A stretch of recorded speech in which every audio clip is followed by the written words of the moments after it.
Qanat moddasini tövallatishga yordam beradigan ko'ktatlar saqlayveling. Ko'ktat kishilarning turmushida kam bo'lsa bo'lmaydigan yemeklik bo'lib, uningda mol vitamin, mineral modda va yemeklik talanlari bo'ladi. Ozuqliqshunoslarning tunishtirishicha, tuvandagi ko'ktatlar qanat moddasini tövallatishga yordam beradi ekan.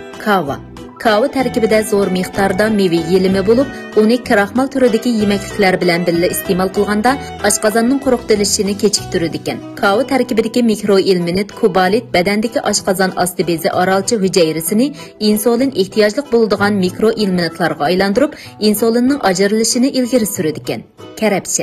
Karabsha yuqori taloliq yemeklik bo'lib, hazm qilish davomida lignin deb ataladigan bir xil moddani hosil qilib, oksidlashga qarshi turish rolini o'ynaydi ekan.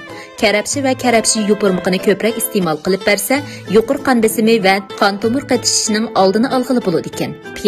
Piyoz tarkibida prostaglandin A va gungurt amino kislotasi bo'lib, qon tomirlarini kengaytirish, qon bosimi, qon tarkibidagi yog'ni tuvallatish, qon tomirlarining qatishishining oldini olish rolini o'ynab, qanot kasali agashma kasalliklarining oldini olg'ili bo'ladi ekan. Tarxamak chürük va tatliq bo'lib, tarkibidagi qanat moddasi 1,6% bo'lg'achqa, qanat kasali og'riqlari tarxamakni meva-cheva o'rnida iste'mol qilib bersa bo'ladi ekan. Shoxla qon bosimi va qon tarkibidagi yog'ni tuvallatib, suydikni ravonlashtirib, zaharlik moddalarning badan sirtiga haydalishini ilgari suradi ekan. Shoxla tarkibidagi vitamin C, rutin, likopen va meva kislotasi qon xolesterinini tuvallatib, qon tomirlar qatishishining oldini oladi ekan. Achchiq kava tarkibida ko'p xil ozuqli tarkiblar bo'lib, vitamin C ning miqdori turli kavalar ichidagi oldingi o'rinda turadi ekan. Achchiq kava tarkibidagi gilogortining qanat moddasini tuvallatishga yordami bo'ladi ekan. Diqqat qilishga arziydig'ini, osti xarakterlik uchay yallig'i og'riqlari ko'p iste'mol qilsa bo'lmaydi ekan.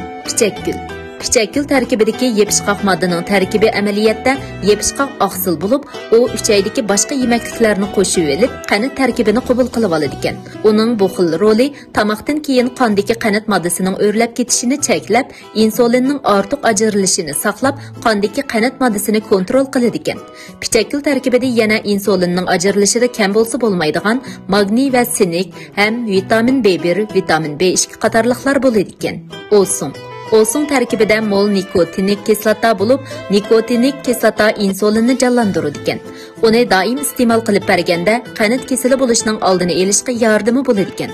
O'sin oshqozon va uchayning lo'mildishini kuchaytirib, qanat kasalidan kelib chiqqan oshqozon yenik darajada falaj bo'lib qolish va qavziyatni davolash rolini o'ynaydi ekan.